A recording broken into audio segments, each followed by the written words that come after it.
It's 2 a.m. when the Alaska sun makes its brief dip below the horizon. Here at the 60th parallel, the distinction between night and day will remain permeable for another few months. Just as well, for sleep has never been a coveted commodity to Bill Bondietti.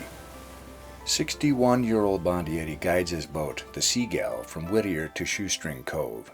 He likes to anchor in the cove and wake to the grandeur of its granite walls, forested side hills, and snowy spires. Get to know Bill Bondietti, and you'll quickly learn of his craving for places that leave him feeling small. And the places that instill that feeling best?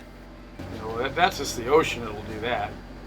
The vast waters of Prince William Sound actually mark the culmination of careers for Bondietti.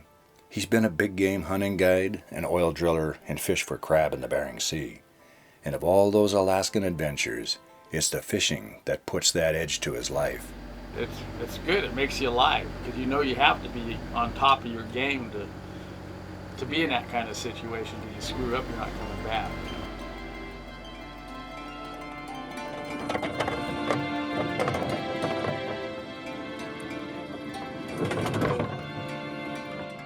Just last year, Bondietti took all of his life savings for retirement and purchased the Seagull, a salmon fishing permit, and the string of shrimp pots he's tending to this week. So Bondietti chose the one thing he can do for his last career, his last stand. Out here, when you're fishing, it's like there's no one to get mad at but yourself. Simple as that. If you're frustrated, it's usually your own fault.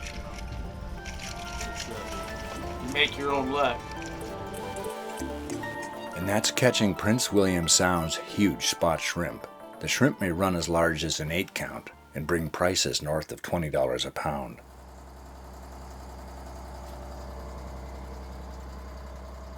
With less than 3 hours sleep, Bondietti heads out of Shoestring Cove to nearby Esther Passage to check his first string of pots.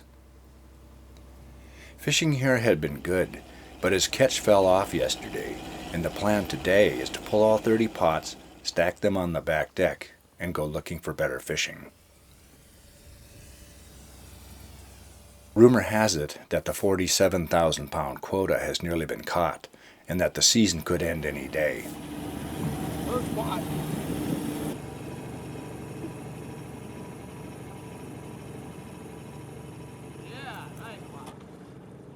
While prospecting new waters this late in the game presents new possibilities, Bondietti's new lifestyle still demands cash flow, and he hopes his move to the west will pay off. But just 3 pots into the first string, Bondietti is surprised by the bountiful catch. Therein lies every fisherman's dilemma. Should I stay or should I go? When all 6 strings come up with shrimp, Bondietti contemplates setting his pots back in the approximate locations from whence they came. In the end, Bondietti decides that the fishing here has proven too profitable to run away from. He knows that it takes precious time to prospect new waters, and even then, he might not catch as many shrimp as this morning's pick.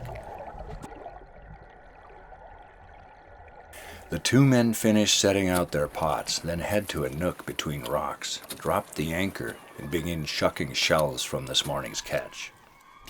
By all accounts, it's been a good day of fishing, already before noon. The smell of the sea, the sunshine, and pace of the fishery make the lifestyle seem idyllic, but Bondietti says, just you wait. Though some days warrant an afternoon nap, the weather today beckons for exploring distant coves.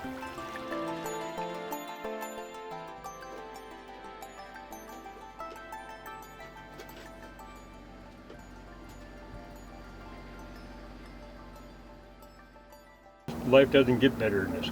In Mike Patrick's more than 40 years at sea, he's won renown as a great cook. He earned that title partly out of I fear. remember all the guys that cooking for were on the verge of hypothermia and sleep deprivation, and they all had knives in their hands.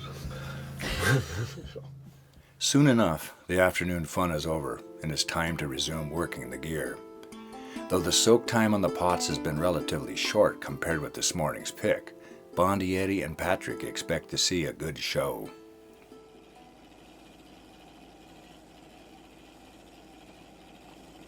To the chagrin of the crew, the pots come up containing only a meager number of shrimp. The end of the second string shows a slight improvement, but leaves the men bewildered as to where the big prawns have gone. It's too late in the game to make a move to the west. With the clock ticking toward the season's end, Bond Yeti and Patrick reset each string along the back side of an underwater mountain ridge. Then, a turn of luck. The catch appears to have picked up near the end of the last string. Bond Yeti rushes to the bridge to note the depths showing on his bottom sounder, 405 feet of water. This discovery launches the theory that the shrimp are still in the bay, but that his pots missed landing in that sweet spot. It's so hard to get our gear in the right place. The currents are so strong, you know. I mean, it's like dropping feather bombs on, you know, in that current.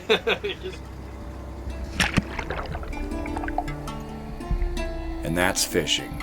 You live to learn the lessons of the water, and on your good days you make just enough money to perpetuate an existence like no other.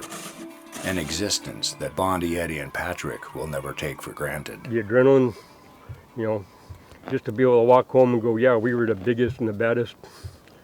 There's nothing like it. And then there's some days where you're just lucky to make it home. Just glad you've made it with all your parts. As Bond Yeti tallies up the poundage for the day's catch, the numbers indicate they made a profit, which means they can afford to ante up for another day, another chance to measure their self-reliance.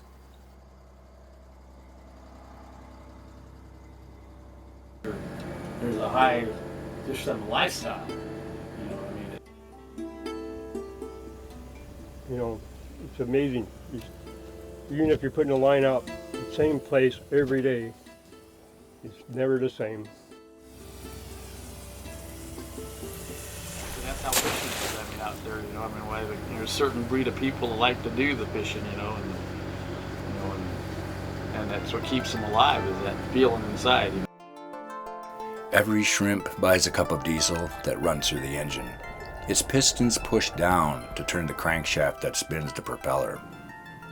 And each spin of the propeller pushes Bond Yeti ever deeper into country that leaves him feeling humbled, leaves him feeling small.